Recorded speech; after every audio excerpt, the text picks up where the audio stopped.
এই বাংলায় এমন অনেক ঘটনা ঘটে থাকে, ঘটে চলেছে, যেগুলো আমরা বুঝতেই পারি না কেন ঘটছে, কি কারণে ঘটছে। আপনারা জানেন আমি আপনাদের জন্য প্রতিদিন বেশ কয়েকটি প্রতিবেদন নিয়ে আসি এবং সেখানে কিছু ঘটনা, যুক্তি, তথ্য, প্রমাণ সহ তুলে ধরার চেষ্টা করি আপনাদের সামনে, এবং আমি আমার ব্যক্তিগত মতামত আপনাদের সঙ্গে শেয়ার করার চেষ্টা করি। বেশিরভাগ ক্ষেত্রে আপনারা একমত হন, কোনো কোনো ক্ষেত্রে আপনারা একমত হন না, কিন্তু আজকে আমরা যে বিষয়টা আলোচনা করব সেটা কেন ঘটছে, কি জন্য ঘটছে, সেটা আমি অন্তত বুঝতে পারছি না। কারণ আমি তো সাধারণ সাংবাদিক একজন, আমি তো আর আইনজীবী নই, বিচারপতি নই। তাই আজকে এই প্রতিবেদন আপনারা শেষ অবধি শুনুন। অত্যন্ত গুরুত্বপূর্ণ একটা ঘটনা এই মুহূর্তে আমাদের রাজ্যে কলকাতা হাইকোর্টে বিচারপতি অমৃতা সিনহার এজলাসে ঘটে চলেছে। কিন্তু কেন ঘটছে, কি কারণে ঘটছে, সেটাই বোঝা যাচ্ছে না। আপনারা পুরোটা শুনুন এবং আপনাদের যুক্তিপূর্ণ এবং গুরুত্বপূর্ণ মতামত অবশ্যই আমাদের জানাবেন। আমি মানব, দা নিউজ বাংলায় একটি অত্যন্ত গুরুত্বপূর্ণ বিষয় অভিষেক বন্দ্যোপাধ্যায়ের সম্পত্তি সংক্রান্ত ওই বিষয়ে আপনাদের স্বাগত জানাচ্ছি। বিচারপতি অমৃতা সিনহা, অভিষেক বন্দ্যোপাধ্যায়ের এত যে সম্পত্তি, তার আয়ের উৎস কি, তিনি সাংসদের মাইনে ছাড়া আর কি তার আয় আছে, সেটা জানতে চেয়েছিলেন। আপনারা দেখেছেন গত এক মাস ধরে আমি আমাদের বিভিন্ন প্রতিবেদনের মাধ্যমে আপনাদের এই প্রাথমিক শিক্ষক নিয়োগ দুর্নীতি কাণ্ড, তার সঙ্গে অভিষেক বন্দ্যোপাধ্যায়ের সম্পত্তি, তার ব্যানার্জি পরিবারের লিফস অ্যান্ড বাউন্স কোম্পানি নিয়ে অনেক রকমের প্রতিবেদন আমি আপনাদের দেখিয়েছি।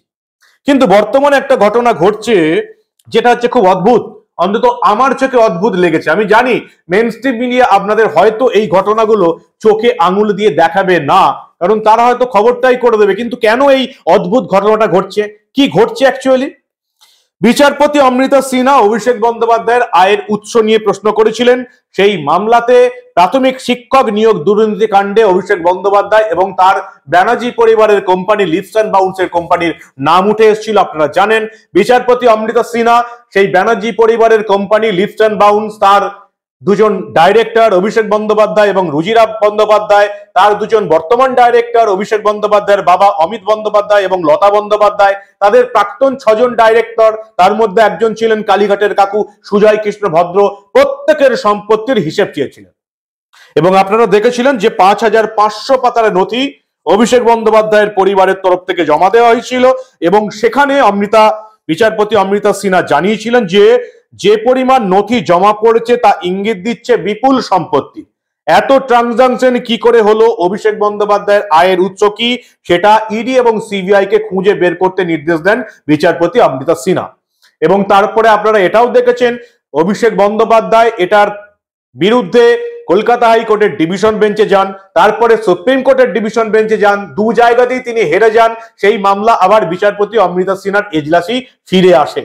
কিন্তু এই মামলা সংক্রান্ত ব্যাপারে চলাকালীনই আরো বেশ কয়েকটি ঘটনা কিন্তু ঘটে গেছে। আপনারা জানেন অন্য একটি মামলায় এই বিচারপতি অমৃতা সিনহার যিনি হাজব্যান্ড, তিনি নিজেও একজন আইনজীবী, তাকে ইতিমধ্যেই দুবার জিজ্ঞাসাবাদের জন্য ডেকে পাঠিয়েছে মমতা বন্দ্যোপাধ্যায়ের পুলিশ, কলকাতা পুলিশের সিআইডি। অন্য একটা সম্পত্তির মামলা বিষয়ে বিচারপতি অমৃতা সিনহার হাজব্যান্ডের বিরুদ্ধে অভিযোগ তিনি নাকি হুমকি দিচ্ছেন এক পক্ষকে। তার জন্য কলকাতা পুলিশের সিআইডি তাকে দুবার ডেকে পাঠিয়েছে। বিচারপতি অমৃতা সিনহার হাজব্যান্ড ইতিমধ্যেই আপনারা জানেন রাষ্ট্রপতিকে চিঠি লিখেছেন মমতা বন্দ্যোপাধ্যায়ের পুলিশ তাকে হ্যারাস করছে বলে। আজকে বিচারপতি অভিজিৎ গাঙ্গুলির এজলাসে বিচারপতি অভিজিৎ গাঙ্গুলি সরকারি পক্ষের আইনজীবীকে প্রশ্ন করেছেন, কি ব্যাপার, আপনারা বিচারপতি অমৃতা সিনহার হাজব্যান্ডকে বারবার ডেকে পাঠাচ্ছেন কেন, কি এমন হলো? আর এবার সেই যিনি বিচারপতি অমৃতা সিনহা, যিনি জিজ্ঞাসা করেছিলেন অভিষেক বন্দ্যোপাধ্যায়ের আয়ের উৎস কি, সেই মামলায় ইডি কে অবিলম্বে রিপোর্ট জমা দিতে বলেছিলেন। মুখ বন্ধ করা খামে ইডি একটা প্রাথমিক রিপোর্ট দিয়েছিল, বুধবার তার পূর্ণাঙ্গ রিপোর্ট জমা দেওয়ার কথা ছিল। আমরা অপেক্ষায় ছিলাম যে অভিষেক বন্দ্যোপাধ্যায়ের এই সম্পত্তির বিষয়ে ইডি সিবিআই তদন্ত করে কি রিপোর্ট জমা দিল বিচারপতি অমৃতা সিনহার এজলাসে, আমরা জানার জন্য অপেক্ষা ছিলাম। কিন্তু তারপর থেকেই হঠাৎ করে সেই মামলাটা কেমন যেন থেমে গেছে, বন্ধ হয়ে গেছে। বুধবারে বিচারপতি অমৃতা সিনহার এজলাসে মামলাটির শুনানি ছিল, যেখানে ইডির আধিকারিকদের অভিষেক বন্দ্যোপাধ্যায় তার পরিবারের লিফস অ্যান্ড বাউন্সের সম্পত্তির হিসেব পাওয়ার কথা ছিল। সেদিন শুনানিটি হয়নি। এরপরে বৃহস্পতিবার এবং আজ শুক্রবার এই মামলাটির শুনানির কথা ছিল, কিন্তু এই দুদিনও কিন্তু মামলাটির শুনানি হলো না। এই মামলার শুনানি কবে হবে?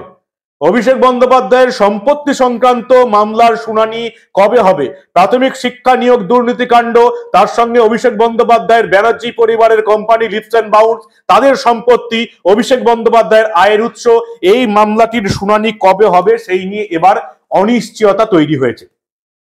বুধবারে মামলার শুনানির কথা ছিল, বুধবারে মামলার শুনানি হয়নি।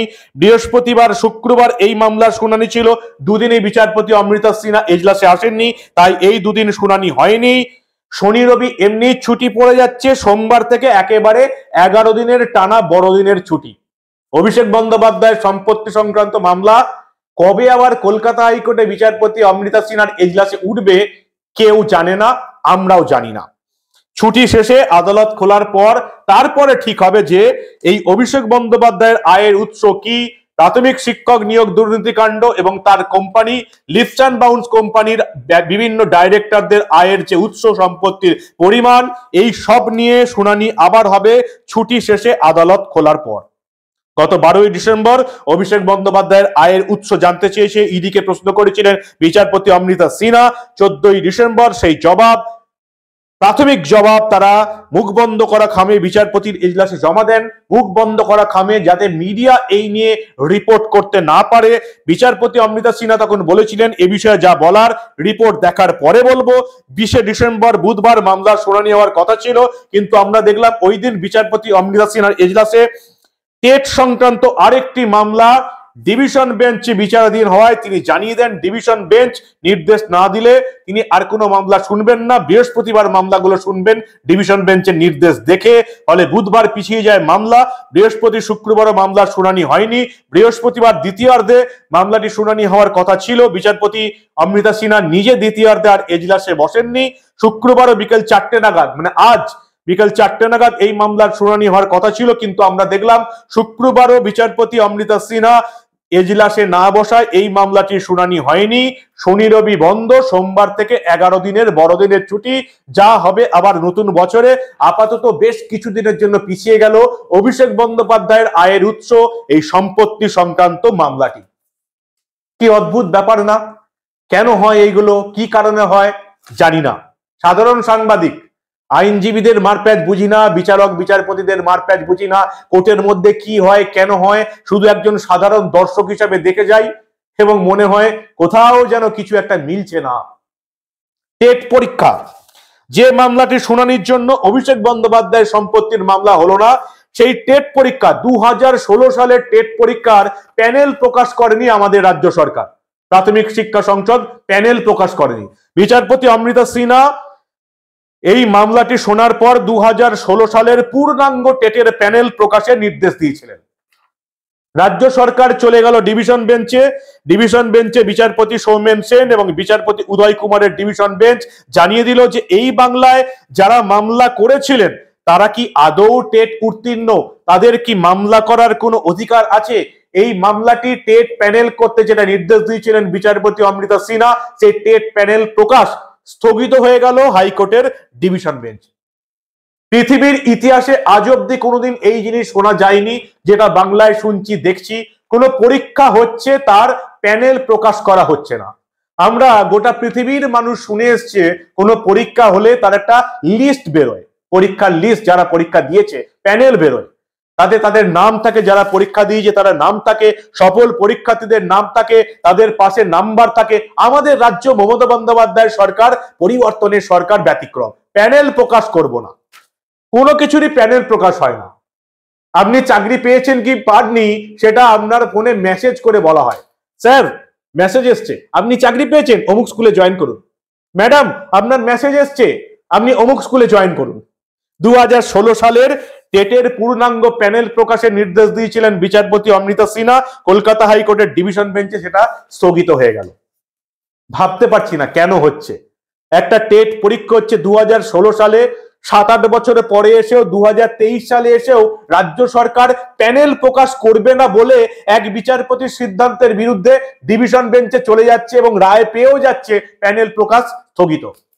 আমার মতন সাধারণ বুদ্ধির মানুষ আমরা বুঝতে পারি না কি কারণে হচ্ছে, কেন হচ্ছে। আপনারা কি বুঝতে পারছেন? 2016 সালের টেট পরীক্ষা হয়েছে, 2023-এ এসেও রাজ্য সরকার প্যানেল প্রকাশ করতে চাইছে না, এই কোর্ট ওই কোর্ট ছুটে বেড়াচ্ছে। পরিবর্তনের সরকার, এই পরিবর্তনের সরকারটাকে তো আপনারা ভোট দিয়েছিলেন না। বিচারপতি অমৃতা সিনহা, যে নিয়ে এই প্রতিবেদন শুরু হয়েছিল, অভিষেক বন্দ্যোপাধ্যায়ের সম্পত্তির মামলা, লিফস অ্যান্ড বাউন্স কোম্পানির ডাইরেক্টরদের সম্পত্তি নিয়ে অনেক কিছু ধরাধর তিনি নির্দেশ দিচ্ছিলেন, পর্যবেক্ষণ দিচ্ছিলেন। তার পর্যবেক্ষণে ইডি সিবিআই তদন্ত চালিয়ে যাচ্ছিল অভিষেক বন্দ্যোপাধ্যায়ের আয়ের উৎস জানতে। সেই মামলাটি হঠাৎ করে কেমন যেন পিছিয়ে গেল, হঠাৎ করে বসে গেল, মামলাটা বন্ধ হয়ে গেল। আপাতত শনি রবি ছুটি, সোমবার থেকে 11 দিনের বড়দিনের ছুটি, জানুয়ারি মাস, নতুন বছর, নতুন বছরে আবার কবে এই মামলা উঠবে, কবে অভিষেক বন্দ্যোপাধ্যায়ের সম্পত্তির উৎস আমরা জানতে পারবো, কবে জানতে পারবো লিফস অ্যান্ড বাউন্সে কি ট্রানজাকশন হয়েছে, কবে জানতে পারবো প্রাথমিক শিক্ষক নিয়োগ দুর্নীতি কাণ্ডের জন্য অভিষেক বন্দ্যোপাধ্যায়ের এই কোম্পানি আদৌ জড়িত কিনা, এই ডাইরেক্টরদের সম্পত্তি বেড়েছে কিনা, কবে জানতে পারবো? বাংলার মানুষ শুধু এই জানার অপেক্ষায় আছে। আমি অন্তত এই জানার অপেক্ষায় আছি কবে ইডি সিবিআই তদন্ত শেষ করে হাইকোর্টে রিপোর্ট দেবে, হাইকোর্টের বিচারপতির এজলাস থেকে আমরা জানতে পারবো অভিষেক বন্দ্যোপাধ্যায়ের আয়ের উৎস কি। সংসদের মাইনে ছাড়া তিনি আর কোথায় কোথায় আয় করেন, যেখান থেকে তিনি একটা লিফস অ্যান্ড বাউন্সের মতো কোম্পানি চালান, এবং সেই কোম্পানিটি লাভজনক কোম্পানি, যে কোম্পানির সিইও, চিফ এক্সিকিউটিভ অফিসার হলেন অভিষেক বন্দ্যোপাধ্যায়। অথচ আমাদের সংবিধান বলছে কোনো সাংসদ কোনো লাভজনক পদে থাকতে পারবেন না যতদিন তিনি সাংসদ পদে থাকবেন। অভিষেক বন্দ্যোপাধ্যায় এই ভারতবর্ষের মধ্যে ব্যতিক্রমী চরিত্র। তিনি একদিকে ভারতের সাংসদ, ডায়মন্ড লোকসভা কেন্দ্রের সাংসদ, অন্যদিকে লিফস অ্যান্ড বাউন্স একটি সফল লাভজনক কোম্পানির সিইও। কি করে হয় আমি জানি না, আমাদের সংবিধান এক্ষেত্রে কি ব্যতিক্রমী নির্দেশ দিয়েছে তাও আমার জানা নেই। ওই যে প্রথমেই বলেছিলাম না, আমি একজন সাধারণ মানুষ, সাধারণ সাংবাদিক, শুধু আমার কাছে প্রশ্ন আছে, কিন্তু যে প্রশ্নগুলোর কোনো উত্তর নেই, কোনো প্রশ্নের উত্তর নেই। বিচারপতি অমৃতা সিনহার এজলাসে আপাতত এই সমস্ত মামলাটা ধামাচাপা পড়ে গেল হঠাৎ করে। আবার ছুটির পর জানুয়ারি মাসে নতুন বছরে এই মামলাটি কবে উঠবে না উঠবে সেদিকে আমাদের নজর থাকবে। সব তো আপনারা দেখলেন। আপনাদের খুশি করার জন্য আমি কখনো মিথ্যা তথ্য পরিবেশন করি না। কলকাতা হাইকোর্টে যা ঘটে আপনাদের পছন্দ না হলেও, আমার পছন্দ না হলেও, আমি ঠিক সেই সত্য ঘটনাটা আপনাদের সামনে তুলে ধরার চেষ্টা করি, এবং আজকে আপনাদের সামনে স্বীকার করতে আমার কোনো লজ্জা নেই। এই যে সমস্ত প্রশ্নগুলো আমার মনে এসছে, সেই সমস্ত একটা প্রশ্নেরও উত্তর আমার কাছে নেই। আপনারা অনেক কিছু খবর রাখেন, আমার চেয়ে অনেক বেশি খবর রাখেন।